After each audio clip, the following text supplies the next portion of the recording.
नमस्कार। क्या आपने सोचा कि आपका जन्म एक खास राशि मेष राशि में ही क्यों हुआ है?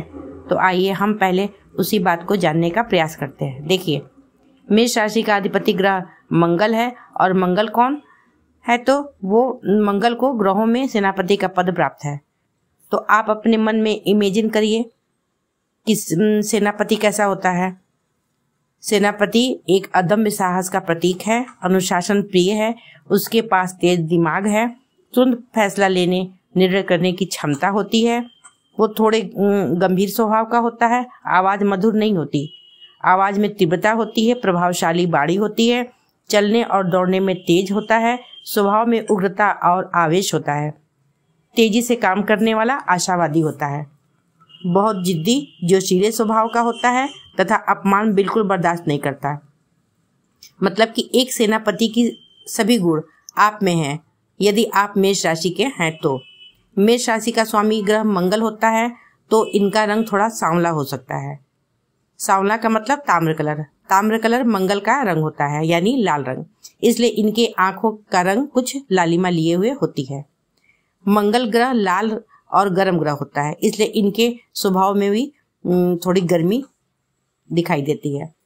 मंगल दो राशियों का स्वामी होता है, पहला मेष राशि, दूसरा वृश्चिक राशि, जिसमें मेष राशि मंगल की मूल त्रिकोण राशि होती है, प्रिय राशि होती है, इसलिए सभी गुण तो आप में ऑटोमेटिक रूप से विद्यमान रहेंगे। इतना ही नहीं, अभी आश्चर्यजनक बात तो आगे है, वो सुनिए। ग्रहों के राजा सूर्यदेव की मेष राशि उच्च राशि है। उच्च राशि का मतलब ऐसा महल, ऐसा स्थान जहां आप बहुत आनंदित रहते हो, बहुत प्रसन्न और रिलैक्स रहते हो, जहां अपने आप को आप सहज पाते हो, आपके सुख सुविधा का वहां माहौल हो। मेष राशि में सूर्य उच्च के और मूल त्रिकोण राशि मंगल की राशि है, यानी उच्च से मूल त्रिकोण राशि मतलब उच्च से थोड़ा सा कम। तो सोचिए, यदि आपके कुंडली में लग्न में मेष राशि हो और उसमें सूर्य विद्यमान हो और कहीं से मंगल भी बैठ जाए हो वहीं, तो आपका व्यक्तित्व कैसा होगा? आप कैसे होंगे? एक ऐसा जातक शासक और सेनापति के सभी गुणों से विद्यमान होगा। फिर तो ऐसे जातक की बराबरी करने वाला शायद ही कोई होगा। आखिर हम सबका जन्म एक खास राशि में ही क्यों हुआ है? तो जरा सोचिए, पूरी दुनिया में इतने लोग हैं, असंख्य लोग, लेकिन वो सब लोग इन 12 राशियों में ही क्यों सिमट जाते हैं? आखिर क्यों इन असंख्य लोग जब इन 12 राशियों के ही अंतर्गत आते हैं, फिर भी प्रत्येक व्यक्ति, प्रत्येक इंसान का हाव भाव, चाल चलन, उठना बैठना, हंसना बोलना, हर प्रकार की गतिविधियां सबसे अलग, सबसे यूनिक, सबसे स्पेशल क्यों होती है?